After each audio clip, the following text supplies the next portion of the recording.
So any regret in life? यूं होता तो क्या होता, यूं होता तो क्या होता। वाह।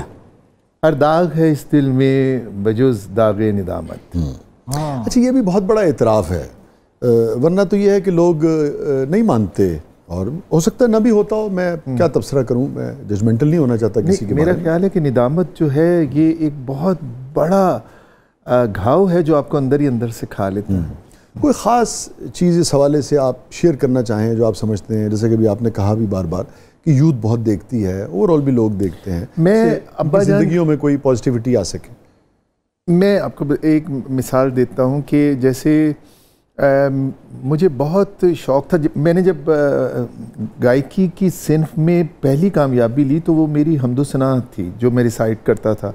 तो इस सिलसिले में 6 से 7 मैंने उम्र के टिकट विन किए, हबीब बैंक, एलाइट बैंक के, ये इससे मुकाबले। तो वो जब भी मैं खुशी खुशी ला के घर देता था कि पेरेंट्स जाएंगे, तो अब्बा नहीं जाते थे। अब्बा किसी न किसी का मुझे हवाला दे देते थे कि फ़लाँ कपड़े सीने वाली है, उसने कमेटी डाल रखी है उम्रे के लिए, तुम दोगे कितना सवाब मिलेगा। फिर जब मेरी शादी हुई तो मैंने कहा कि आप क्यों नहीं जाते? तो उन्होंने कहा अच्छा चल, पहले बेटियों की शादी का था, अब मुझे पोते की शक्ल अल्लाह ने दिखा दी तो मैं चला जाऊँगा। मेरा बेटा जब हुआ तो अब्बा बेड पर चले गए। मुझे ये नहीं पता था कि अब्बा चले जाएंगे, लेकिन मैंने कहा कि इस दफ़ा आपको मैंने ज़रूर लेके जाना है। तो मैंने उन्हें हज करवाया। ये एक लंबी स्टोरी है। अब जब ईद शब रात में मैं जाता हूँ, हालांकि मेरी थॉट्स कुछ और हैं, लेकिन चलें एक सुकून होता है कि अब्बा अगरचे ऊपर चले गए हैं लेकिन वो जिस्म यही जज्द खाकी तो यहाँ है ना। अदील बरकी की ज़िंदगी का सबसे गमगीन लम्हा। अब्बा की जुदाई बहुत तकलीफ दे अमल था, लेकिन अब आजकल अम्मी की तबीयत ठीक नहीं है तो एक अनजाना सा डर साथ लगा रहता है कि या अल्लाह खैर, या अल्लाह खैर। वो दिल को परेशान रखता है। यस।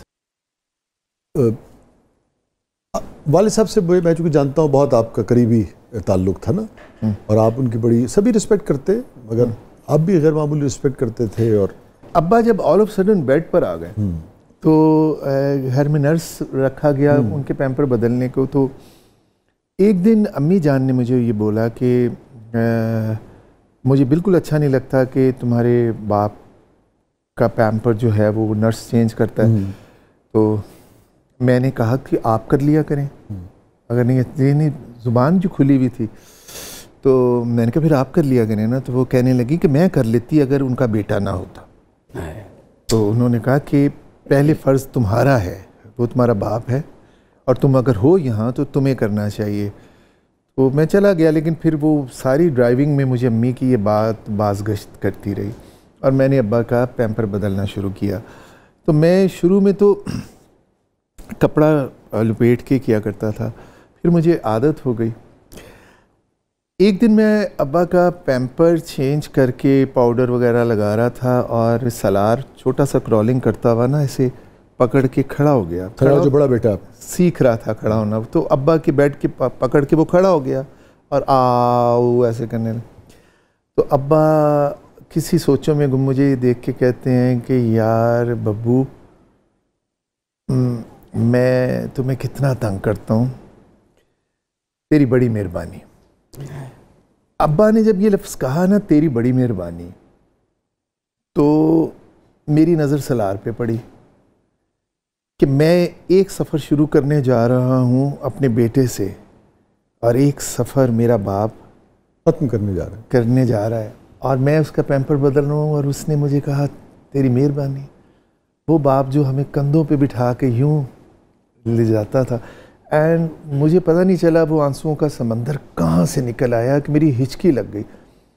अब्बा लेटे हुए थे, उन्हें फ़िक्र पड़ गई। वो कहने लगे मैंने क्या कहा है बेटा, मेरे मुंह से क्या निकल गया है, मुझे माफ़ कर दो। मैंने कहा मेहरबानी किस चीज़ की अब्बू?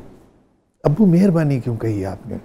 मुझे मतलब ऐसा लड़ गया वो लफ्ज़ कि सारी ज़िंदगी की मेहनत के बाद अगर एक बेटा एक मजबूर बाप का पैम्पर बदल रहा है, तो हम इतने अपने रवैयों में सख्त लोग हैं कि मेरा बाप मुझे थैंक्स बोल रहा है कि तेरी बड़ी मेहरबानी। So it was very painful situation ज़िंदगी की, और ज़िंदगी की जैसे नई कहानी और नई खिड़की खुल गई सोच की कि जिंदगी ऐसी वैसे नहीं होती। This is Adeel बर्की। एक बड़ी अहम बात है कि जितना भी मुमकिन हो अपने बुज़ुर्गों का काम अगर आखिरी वक्त में या किसी भी ज़िंदगी के उम्र के हिस्से में उन्हें कोई दुश्वारी हो, इसलिए कि जब दूसरा करता है तो उनके लिए बड़ी झिझक और बड़ी उनको बहुत तकलीफ़ होती है। और लेकिन आप अगर बाप कर रहा है, बेटा कर रहा है या बेटी कर रही है, तो फिर वो उस तरह की जो ह्यूमिलिएशन का ऐसा एहसास इंसान को होता है ना बेड पे, वो अपनों से उस तरह से नहीं होता। तो हमें उनकी हम सबको उसका ख्याल रखना चाहिए, क्योंकि ये वक्त अगर ज़िंदगी मिली तो सब पे आना है। और पता क्या, ये आप करके देख लीजिए, इस हाथ दे इस ले ले, आप जैसा करेंगे आपके बच्चे। देखिए बच्चे क्या हैं, हम बच्चों को सामने बिठा के ज़ुबानी कुछ भी सिखाते रहें, कभी भी नहीं वो सीखेंगे जितनी आसानी से वो हमें देखते हुए, हमें करते हुए देखते। और देखो सालार को सारी ज़िंदगी वो याद रहेगी, बाकी बच्चों को भी, बेटी को भी आपकी कि यार मेरे वालिद जो थे, अभी अम्मी की तबीयत ठीक नहीं है ना, तो मैं देखता हूँ और मैं सोचता हूँ कि या अल्लाह तेरा शुक्र है, मैंने कभी भी नहीं बच्चों से ये कहा था कि वो अब बुबा जान की, अपनी दादों की जूतियाँ उठाएं या उन्हें जूते पहनाएं या उन्हें हक करें और उन्हें पकड़ें और उन्हें टॉयलेट में लेके जाएं या उनके ये सब बातें ना मैंने सिखाई थी ना मेरी बीवी ने सिखाई थी, वो देखी थी, ये उन्होंने शायद देखी थी और वो खुद ही सीख गए हुए हैं। और मैं उन्हें देख के सोचता रहता हूँ कि या अल्लाह क्या तेरा निज़ाम है, सचमुच ही साथ दे इस ले ले।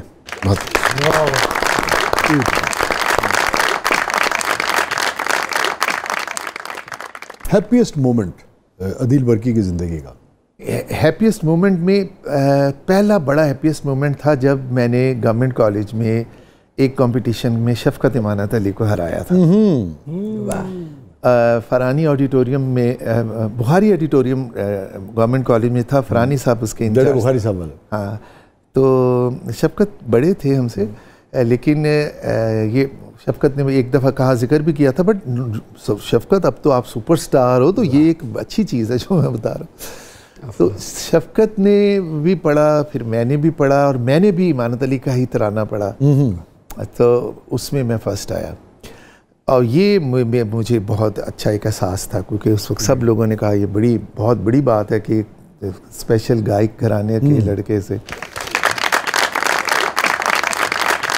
अच्छा अदील, जब आदमी सफ़र शुरू करता है तो स्ट्रगल के दौर में या किसी भी वजह से अपनी पहचान बनाने के सफ़र के दौरान, या बाज़ औक़ात ये होता है कि जैसे कि कोई चीज़ करना चाह रहा होता है और इजाज़त नहीं होती, हालात नहीं होते, तो बहुत सारे लोग जुमले भी कसते हैं। कोई कहता अच्छा हो अब सिंगर बनेंगे, कोई कुछ कहता है, कुछ कहता है। ऐसे में कुछ जुमला, कोई लहजा, वो जो गड़ गया हो, जिस तरह कि यार वो निकले ही नहीं सारी ज़िंदगी। अच्छा गड़ा नहीं, क्योंकि मैं डिटरमेंट था।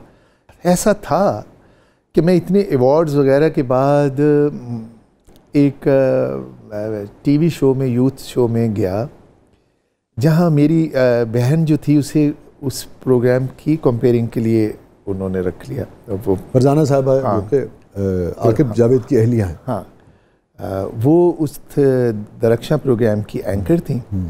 और जब मैं अपने कॉलेज की तरफ से गया और उस प्रोग्राम के प्रोड्यूसर जो अब बहुत ही हम्बल हैं, मेरा दिल भी नहीं चाह रहा बताने के लिए, क्योंकि अब उनकी पर्सनैलिटी इतना नाम इम्पोर्टेंट नहीं है, ना मैं ले ही नहीं रहा, तो उन्होंने कह दिया कि ये तो इसका एंकर का भाई है, तो मैं नहीं इसे कहूँगा, लोग कहेंगे कि ये सिफारिश है। अच्छा, उस वक्त इतनी बातें करनी नहीं आती थी, लेकिन मैं ये देख रहा था कि जिन लोगों को आप रख रहे हो इनसे तो मैंने विन किया हुआ है, और मुझे क्यों आप ये कह रहे हैं कि एक एंकर के भाई को हम गाना नहीं देंगे। ये चीज़ ने मुझे बहुत हर्ट किया। हाँ, ये चीज़ ने मुझे बहुत हर्ट किया। उसके बाद और फिर आपको परफॉर्म करने का उस शो में मौका नहीं मिला? अच्छा। और मैं बहुत, और वो फरजाना का बहुत हिट शो था मुझे याद है। मैं बहुत दिल गिरफ्तार हुआ। लेकिन उसके बाद फिर अल्लाह ताला ने और बहुत सारी कामयाबियाँ दी, और उसके बाद जब मैंने पड़ोसी मुल्क के एक म्यूज़िक शो में, नौशाद साहब उसके जज थे, वाह वाह वाह, उसमें मैंने मौसीक़ार आज़म, हाँ, दरबारी का एक गाना, और दुनिया के रखवाले गाया और पोजीशन ली। तो असल में वसी टर्निंग पॉइंट मेरा उस प्रोग्राम को जीत के आना था। उस वक्त मीडिया इतना, उसके बाद जब इन्होंने इमानत ने तुझसे नाराज़ नहीं ज़िंदगी ये गाने गाए तो मीडिया बड़ा स्ट्रांग हो गया हुआ था। तो मेरे वक्तों में सोनू निगम तो एंकर थे ही, लेकिन उस वक्त इतना चर्चा नहीं था। उस वक्त स्वाए नेशन और डॉन के किसी ने ये न्यूज़ भी नहीं दी थी कि रिपोर्ट भी नहीं हो सका कि पाकिस्तान का सिंगर। और लेकिन मुझे उस परफॉर्मेंस के बाद जो मैंने विन किया दुबई में, वो था नौशाद साहब उसके जज थे, तो वो उस वक्त मुझे लगा कि अब मुझे सिंगिंग की तरफ ही आऊँगा मैं, क्योंकि अब अगर इस लेवल पर मुझे उन्होंने लोगों ने पजीराई दी है। अभी जिक्र हुआ मौसीक़ार आज़म, यानी कि ये बहुत ही गैर मामूली मैं समझता हूँ, किसी के लिए भी फ़ख्र की बात है कि नौशाद साहब के सामने उसे परफॉर्म करने का मौका मिले।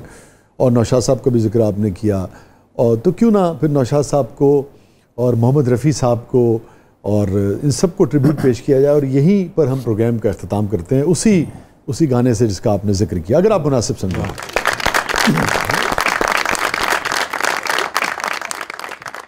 दुनिया के रखवाले सुन दर्द भरे मेरे नाले, सुन दर्द भरे मेरे नाले।